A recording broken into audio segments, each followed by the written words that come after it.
నమస్తే, welcome to our channel. నేను విశాల్ని. స్టూడియోలో మన ముందున్నారు ప్రముఖ రాజకీయ సామాజిక విశ్లేషకులు డాక్టర్ గడ్డపాటి శ్యాంప్రసాద్ గారు ఉన్నారు. వారిని అడిగి కొన్ని విషయాలు తెలుసుకునే ప్రయత్నం చేద్దాం. నమస్కారం సార్. నమస్తే అమ్మా. సార్, నిన్న జగన్మోహన్ రెడ్డి గారి ప్రెస్ మీట్లో ప్రజలు అసలు ఏం చెప్తున్నారంటే, అసలు ఏం చేయాలో జగన్మోహన్ రెడ్డి ప్రెస్ మీట్ని ఏ విధంగా అర్థం చేసుకోవాలో కూడా అర్థం కావట్లేదని ప్రజలు అడుగుతున్నారు.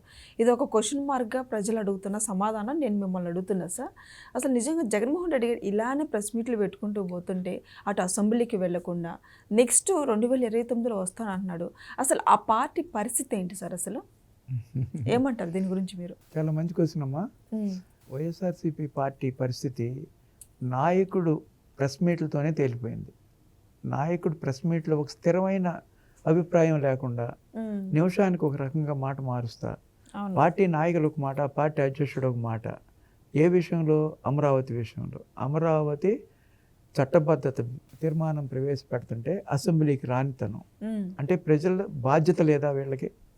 మాది ముఖ్యమైన ప్రతిపక్ష పార్టీ అని చెప్తాడు. వీళ్ళకి మరి బాధ్యత లేదా? అసెంబ్లీకి వచ్చి ఆ తీర్మానానికి అటెండ్ అయ్యి నాకు అమరావతి రాజధానిగా కావాలి, దాని చట్టబద్ధత కల్పించమని చెప్పొచ్చు. లేకపోతే వాళ్ళకి ఇష్టం లేకపోతే నాకు ఇది ఇష్టం లేదు అని చెప్పొచ్చు. ఏది చెప్పకుండా బాధ్యతారహితంగా అసెంబ్లీ తీర్మానానికి అటెండ్ కావాలి పదకొండు. అది చాలా తప్పు అనమాట. చాలా ముఖ్య ఘట్టం. మన ఆంధ్రప్రదేశ్కి నూతన అధ్యాయం, అది సువర్ణ అధ్యాయం ప్రారంభం అవ్వదు. సువర్ణ అధ్యాయం అనమాట. 10 సంవత్సరాలు కంబైన్డ్ స్టేట్లో ఉన్నాం. అంటే మన హైదరాబాద్ రాజధానిగా ఉంది. 2024 జూన్ 1 కల్లా మనకు ఆ 10 సంవత్సరాలు అయిపోయినాయి. జూన్ 2 నుంచి మన సొంత రాజధాని ఏర్పరచుకోవటానికి చట్టబద్ధత చేయడానికి కేంద్రం మన రాష్ట్రాన్ని అడిగింది, అసెంబ్లీలో తీర్మానం చేసి పంపించండి అని. ఆ తీర్మానాన్ని పార్లమెంట్లో ప్రవేశపెట్టారు నిన్న అంటే 1వ తారీఖు 1 ఏప్రిల్ 2026 ప్రవేశపెట్టిన సందర్భంగా వైఎస్ఆర్సీపీ ఎంపీలు మాట్లాడుతున్నారు. ఇక్కడేమో ప్రెస్ మీట్ పెట్టి వైఎస్ఆర్సీపీ అధ్యక్షుడు అసలు అసెంబ్లీ తీర్మానంలో ఒట్టి అసెంబ్లీలో శాసనసభ మాత్రమే నిర్వహించారు, శాసన మండలి ఎందుకు పెట్టలేదు? శాసన మండలి పెట్టినట్టయితే మేము చంద్రబాబు నాయుడు గారు చేసిన అవినీతిని కడిగేసేవాళ్ళం అన్నాడు. అసెంబ్లీ తీర్మానం వేరు, బిల్లు వేరు అనమాట. తీర్మానం అంటే అసెంబ్లీ శాసనసభ చేస్తే సరిపోతున్నాడు, బిల్లు అయితే రెండిట్లోనూ వెళ్ళాలి, అది వేరే విషయం. ఇది మనం మాట్లాడుకునేది ఏంటంటే చట్టబద్ధత గురించి మాత్రమే. అమరావతి చట్టబద్ధత గురించి చెప్పమంటే అమరావతి ఇక్కడ కాదు, అక్కడ కాదు, మావిగన్ను మచిలీపట్నం నుంచి గుంటూరు వరకు అమరావతిని చేసురండి అని తిక్కగా పిచ్చి బాగా ముదిరిపోయి ఏం మాట్లాడుతున్నాడో తెలియకుండా మాట్లాడుతున్నాడు. అదే మనిషి 2 నెలల క్రితం ప్రెస్ మీట్లో గుంటూరు విజయవాడ మధ్యలో నాగార్జున యూనివర్సిటీ సమీపంలో 500 ఎకరాల్లో రాజధాని కడితే సరిపోతుందని చెప్పాడు. అదే ఒక 2 నెలల టైంలోనే మచిలీపట్నం నుంచి గుంటూరు వరకు 110 కిలోమీటర్లు మావిగన్ను అని పేరు పెట్టండి అని అది ఒక హాస్యాస్పదంగా ఉందన్నమాట. అతనికి మరి మతి భ్రమించి మాట్లాడుతున్నాడా? ఒక పార్టీ నాయకుడిగా ఒక స్థిరమైన అభిప్రాయం లేదు రాజధాని మీద. 2019 ముందేమో అమరావతి రాజధానిగా ఉండాలి, మేము ఒప్పుకుంటున్నాం అన్నాడు. 2019 నుంచి 24 ఏమో 3 రాజధానులు కావాలన్నాడు. తర్వాత ఏమో 2024 తర్వాత ఓటమి చెందిన తర్వాత అమరావతిని మేము ఒప్పుకుంటున్నామని సజ్జల రామకృష్ణారెడ్డితో చెప్పించాడు. తర్వాత ఇప్పుడు ఈ చట్టబద్ధత బిల్లు పెట్టిన తర్వాత మావిగన్ను కొత్త కాన్సెప్ట్ తీసుకొచ్చాడు. ఇన్ని రకాలుగా స్థిరమైన అభిప్రాయం లేకుండా పిచ్చిగా మతి భ్రమించిన మనుషులు మాట్లాడినట్టుగా మాట్లాడాడు అనమాట. అసలు దేశానికే రాజధాని ఉంటుంది, రాష్ట్రానికి రాజధాని లేదని మాట. కొన్ని రోజుల క్రితం అసలు నేను ఎక్కడ కూర్చుంటా అంటే ముఖ్యమంత్రి ఎక్కడుంటే అదే రాజధాని అని కూడా మాట్లాడాడు. అసలు ఒక అవగాహన, ప్రజలకి నేను బాధ్యతాయుత వ్యక్తిని, నేను ఎట్లా పడితే అట్లా మాట్లాడకూడదు, ఒక స్థిరమైన అభిప్రాయం ఉండాలి, ఒక సిద్ధాంతం ఉండాలి, ఒక పార్టీ మనది, ఒక నిర్ణయం తీసుకునేటప్పుడే చాలా ఆలోచించి తీసుకోవాలి. తను కానీ పార్టీ కానీ మొత్తం వైఎస్ఆర్సీపీలో జనరల్ బాడీలో కానీ ఇదిగో మనం ఈ అభిప్రాయం చెబుతున్నాం, ఈ అభిప్రాయం తీసుకున్న తర్వాత ఆ అభిప్రాయాన్ని స్టిక్ అవ్వాలి. నీ ఇష్టం వచ్చినట్టు రోజుకు ఒక రకంగా అభిప్రాయం మార్చకూడదు. అప్పటికి 2024లో ప్రజలందరూ 3 రాజధాని బిల్లు 3 రాజధానుల కాన్సెప్ట్ని తిరస్కరించారు. నువ్వు అది తెలుసుకుని రియలైజ్ అయ్యి ప్రజల అభిప్రాయం ప్రకారం నువ్వు కూడా మార్చుకుని మేము పొరపాటు పడ్డాము 3 రాజధానులని అహంకారానికి పోయి నువ్వు రకరకాలుగా మారుస్తున్నావు. అంటే నీకు ఆ మనసు ఒప్పట్ల, ఆ అమరావతి అనే మాటే నువ్వు మాట్లాడట్లా.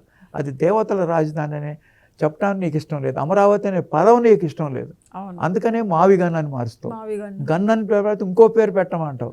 దాన్ని కూడా అమరావతి అనొచ్చుగా. మచిలీపట్నం నుంచి గుంటూరు వరకు చేసేదాన్ని. అవును. ఇంత తిక్కగా మతి ప్రేమించి మాట్లాడినాడు నాయకుడు ఎట్లా అవుతాడమ్మా? పార్లమెంట్లో బ్రహ్మాండంగా భారతదేశం అంతా గర్వించదగ్గ క్షణాలు అయ్యి, మన ఆంధ్రప్రదేశ్ ప్రజలకు అది పండగ. ముఖ్యంగా అమరావతి రైతులు చాలా తృప్తిగా నిద్రపోయారు రాత్రి. ఎంతో రిలీఫ్ వచ్చింది. కొంతమంది కళ్ళనీళ్ళు పెట్టుకున్నారు వాళ్ళు పడిన బాధలకి. సరే, ఈ రోజు కూడా సోషల్ మీడియాలో కావచ్చు, ఇటు వాళ్ళ సాక్షి మీడియాలో కావచ్చు, అమరావతి రైతులు తీవ్రంగా ఇబ్బంది పడుతున్నారు, రోడ్డును పడుతున్నారని వాళ్ళు విమర్శించే వ్యాఖ్యల్లో ఎంతవరకు వాస్తవం ఉందంటారు సార్? అమరావతి రైతులు చాలా సంతోషంగా ఉన్నారమ్మా. ఎప్పుడైతే ఈ అమరావతి రాజధాని చట్టబద్ధత లోక్సభలో ఆమోదం పొందిందో వాళ్ళు అసలు కళ్ళనీళ్ళు పెట్టుకున్నారు. ఒక్కసారి వాళ్ళకి ఉపశమనం కలిగిందనమాట. రాత్రి ప్రశాంతంగా నిద్రపోయి ఉంటారు. 6 సంవత్సరాల తర్వాత, 7 సంవత్సరాల తర్వాత ఏమవుద్దో, తర్వాత వైఎస్ఆర్సీపీ పార్టీ వస్తే వాళ్ళు ఏం చేస్తారో, మా బ్రతుకులు ఏమైపోతాయో. 200 మంది మానసిక వేదనతో చనిపోయారు. ప్రెగ్నెంట్ ఉమెన్ని కాళ్ళు పెట్టి తన్నారు పోలీసులు. ఎంతోమంది మీద కేసులు పెట్టారు. SC ST case, ST SC వాళ్ళ మీదే పెట్టారు. ఇప్పటికీ ఆ కేసుల చుట్టూ, కోర్టుల చుట్టూ తిరగలేక చచ్చిపోతున్నారు అమరావతి రైతులు. ఎన్ని రకాలుగా బాధ పెట్టారో మనం దాని గురించి స్పెషల్గా డిస్కస్ చేయక్కర్లా. యాక్చువల్గా నేను చెప్పదలుచుకుంది ఏంటంటే 2029 ఎలక్షన్స్ వరకు ఈ వైఎస్ఆర్ పార్టీ ఉండకపోవచ్చు. ఎందుకంటే ఎప్పుడైనా సరే రాజకీయాల్లో అమ్మా హత్యలు ఉండవమ్మా, ఆత్మహత్యలు మాత్రమే ఉంటాయి.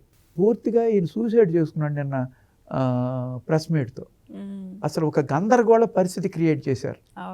ఆ ప్రజల్ని తప్పుదోవ పట్టించే విధంగా చేశారు. ఒక క్లియర్గా, స్పష్టంగా, చక్కగా చెప్పచ్చు, నేను దీనికి మద్దతు ఇస్తున్నాను, లేకపోతే నేను దీనికి మద్దతు ఇవ్వట్లేదు. ప్రజల అభిప్రాయం ఏమో అమరావతి రాజధాని ఉంది, నువ్వు దాన్ని అగ్రి చేయొచ్చు కదా, నువ్వు దానికి మద్దతు ఇస్తే నీకు ఎంతో సంతోషంగా ఉండేది కదా. ఎందుకు దాన్ని నీకు అంత అమరావతి అనే పదం మీద నీకు అంత వ్యతిరేకం? అది వీళ్ళు చంద్రబాబు నాయుడు గారు ఏమి నీకు శత్రువు కాదు కదా, ఆయన ప్రత్యర్థి. ఆయన అమరావతి పెడతాను అన్నప్పుడు నువ్వు కూడా ఒప్పుకున్నావు కదా.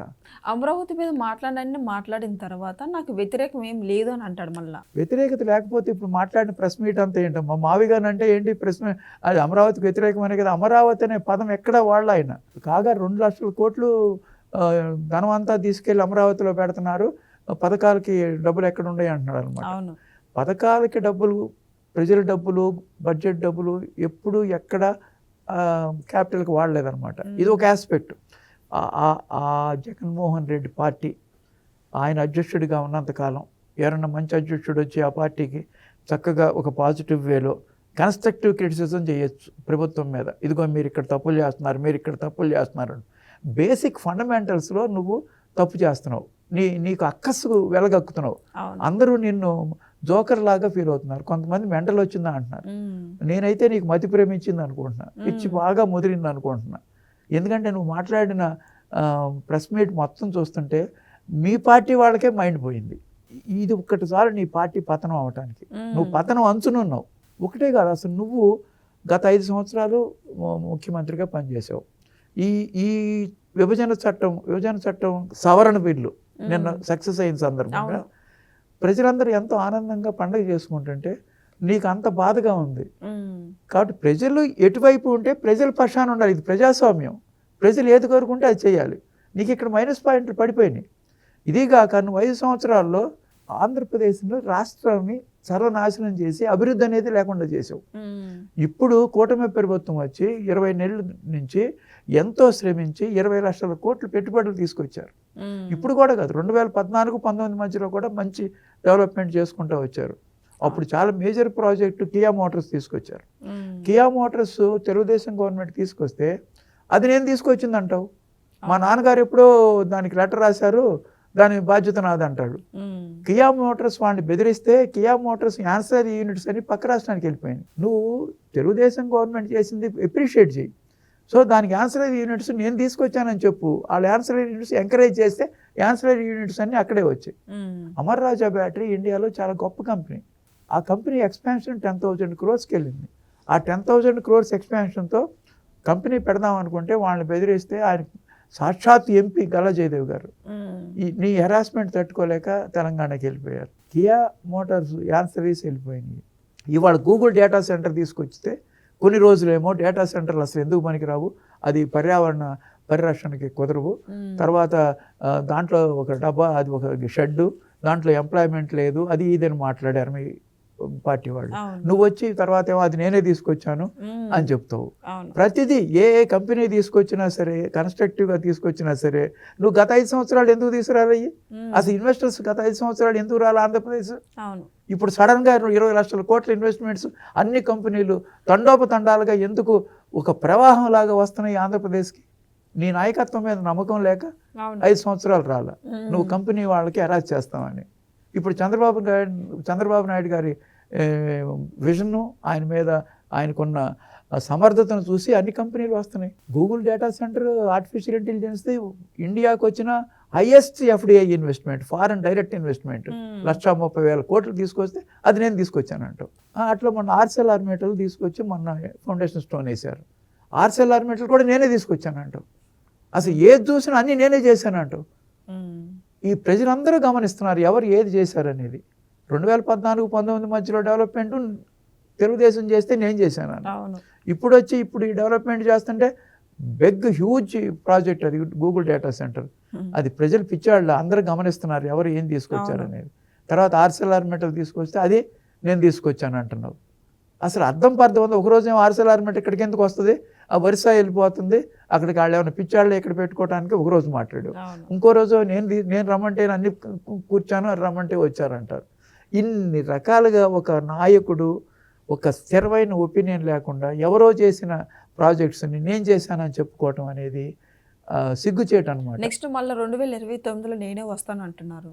ఇన్ని చూసిన తర్వాత ఎలా వస్తారన్నమాట. నిన్న అమరావతి చట్టబద్ధత ఈ పునర్విభజన చట్టంలో సవరణ చేసిన సందర్భంగా ఆయన పెట్టిన ప్రెస్ మీట్తోనే ఆయన పార్టీ సమాధి అయిందనమాట. అది హత్య కాదమ్మా, ఆత్మహత్య. ఎవరు ఏమనలా ఆయన నేను సమర్థిస్తున్నానని ఒక మాట చేస్తే సరిపోయేది. నేను కూడా చాలా సంతోషంగా సమర్థిస్తున్నాను. సువర్ణాధ్యాయం మిగిలిపోతున్న ఆంధ్రప్రదేశ్కి నేను సమర్థిస్తాను. కాకపోతే చంద్రబాబు నాయుడు గారు అంటే దాంట్లో దోపిడీ చేస్తున్నారు, ఆ దోపిడిని అడ్డుకుంటాను అటువంటివి మాట్లాడు. దోపిడీ చేస్తే నువ్వు దాన్ని కన్స్ట్రక్టివ్గా క్రిటిసైజ్ చేయి, అసెంబ్లీకి వచ్చి నిలది, ఎక్కడో దాన్ని పట్టుకొని నిరూపించు. దాన్ని ఒట్టొట్టి మాటలు చెప్పి ప్రజల్ని మభ్యపెట్టి అధికార పార్టీ మీద బురద చల్లి అధికారంలోకి రావాలంటే కుదరదు. కన్స్ట్రక్టివ్గా ప్రజలకి నేనేం చేస్తున్నాను, నువ్వు చక్కటి అధికార పార్టీ మంచి పనులు చేస్తే సపోర్ట్ చేయి, అధికార పార్టీ మంచి పనులు చేయకపోతే క్రిటిసైజ్ చేయి. నేను వస్తే ఇలా చేస్తానని చెప్పు. నువ్వు వస్తే ఏం చేస్తావు? ఇప్పుడు చేయాల్సిందంతా చేస్తున్నారు. సంక్షేమం బ్రహ్మాండంగా ఇస్తున్నారు, డెవలప్మెంట్ చేస్తున్నారు, ఇన్ని రకాలుగా చేసుకొస్తున్నారు. ఎవరైనా భారతదేశ చరిత్రలో 100 రూపీస్ ఇన్వెస్ట్మెంట్స్ వస్తే 25 రూపీస్ ఆంధ్రప్రదేశ్కి వచ్చింది. ఒక చిన్న రాష్ట్రానికి 29 రాష్ట్రాల్లో ఇన్వెస్ట్మెంట్ ₹1 కోటి ఉందనుకోమా, 25 లక్షలు మన ఆంధ్రాకి వచ్చేసినాయి. అంటే ఎంత నమ్మకం ఉంటే మన ఆంధ్రప్రదేశ్కి వస్తున్నాయి. నువ్వు అవన్నీ నాదే గెడిట్ అంటున్నావు. ఆ మాటలు చూస్తే నీకెవరు ఓటేయరు. ఆ మాటలు చూస్తే నిన్న ప్రెస్ మీట్తోనే పూర్తిగా పోయింది. కాబట్టి నీ మీద విశ్వసనీయత లేదు. ప్రతిదీ నువ్వు ఏమంటారు దాన్ని, వెనకడుగు, మడమ తిప్పుతావు. ఒక్క దాంట్లో కూడా నువ్వు స్ట్రైట్గా నిజం చెప్పిన దాఖలు లేవు. ప్రతి దాంట్లోనూ మడం తిప్పావు. అమరావతి ఒకరోజు అమరావతి కారణం, ఒకరోజు 3 రాజధానులు అంటావు, ఒకరోజు 500 ఎకరాలు అంటావు, ఒకరోజు వైజాగ్లో పెట్టమంటావు, ఒకరోజు ఏమో మావిగన్ను అంటావు. ఇన్ని రకాలుగా ఒక నాయకుడు మాట మార్చుకోవటం అనేది తగదు బాబు. ఇది ఎట్టి పరిస్థితుల్లోనూ ఒక నిర్ణయం ఒకసారి అందరూ కూర్చుని ఇది చేస్తే మంచిదని నిర్ణయించుకుని ఆ నిర్ణయం మీదే నువ్వు స్టిక్ అయి ఉండాలన్నమాట. ఒకవేళ దాంట్లో లోటుపాట్లు ఏమన్నా ఉంటే ఎత్తి చూపి సరిదిద్దటానికి ప్రయత్నించు. అంతేగాని అసలు బేసిక్గానే అసలు అది తప్పుగా మాట్లాడటం అనేది ప్రజలు నిన్న మూకుమ్మడిగా 5 కోట్ల ఆంధ్రప్రదేశ్ ప్రజలు సువర్ణాధ్యాయం స్టార్ట్ అయిందని కళ్ళల్లో ఎంత చక్క ఆనంద బాష్పాలు వచ్చినాయి అన్నమాట. అలాంటి సమయంలో నువ్వు ఇలాంటి ప్రెస్ మీట్లు పెడితే ప్రజలు ఎవరు నిన్ను మెచ్చుకోరు అన్నమాట. అందుకని నువ్వు ఎట్టి పరిస్థితుల్లోనూ 2029లో మళ్ళీ వచ్చే ప్రశ్నే లేదు. ఎందుకంటే ఇలాంటి తిక్కగా పిచ్చిగా మతి భ్రమించినట్టుగా మాట్లాడుతున్న వ్యక్తి వచ్చి మన రాష్ట్రాన్ని ఏం చేస్తాడో తెలియదు. పిచ్చిగా అడ్మినిస్ట్రేషన్ చేసి వచ్చిన కంపెనీలన్నీ మళ్ళీ బాగొట్టి మళ్ళీ అమరావతిని చెడగొట్టి మళ్ళీ అమరావతి వద్దు ఎక్కడో ఇంకోసారి పెడతాను, మావిగాన్ కాదు జీవిగాన్ అంటాడు, ఇంకా లేకపోతే జగన్ గన్ అంటాడు. అట్లా రకరకాలుగా పేర్లు పెట్టేస్తావు. నిమిషానికి ఒక పేరు పెట్టి నువ్వు ఆంధ్రప్రదేశ్ని ఎక్కడ పరిపాలిస్తావు? నీకు అడ్మినిస్ట్రేటివ్ కెపాసిటీ లేదు, నిజాయితీ లేదు, అభివృద్ధి చేయలేవు, ఏమీ చేయకుండా వచ్చి నీకు మొత్తం అధికారం కావాలి. అధికారం ఎట్లా రావాలి? నువ్వు ఎన్ని పాపాలు చేసావు? అన్నీ నువ్వు ఏం పాపం చేసినా నీ బాబాయిని చంపావు, నీ బాబాయిని చంపి చంద్రబాబు నాయుడు గారు చంపారు అన్నావు.